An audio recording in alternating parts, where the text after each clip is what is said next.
Hello, teacher and guys. I will talk about the United States.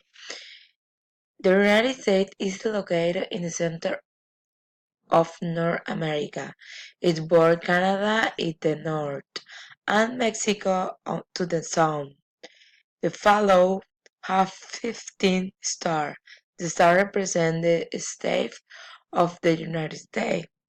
The capital is Washington, D.C. The most popular city is New York. The president is Donald Trump.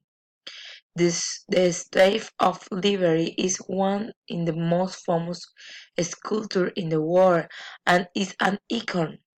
The typical foods are the apple pie, the fried chicken, the pizza, the hamburger, and the hot dog. The most representative sport are American football, rugby ball, Kentucky Derby. This is the horse race. The most important celebrations are Easter, Thanksgiving, Homecoming, Martin Luther King Day, and other. Thank you.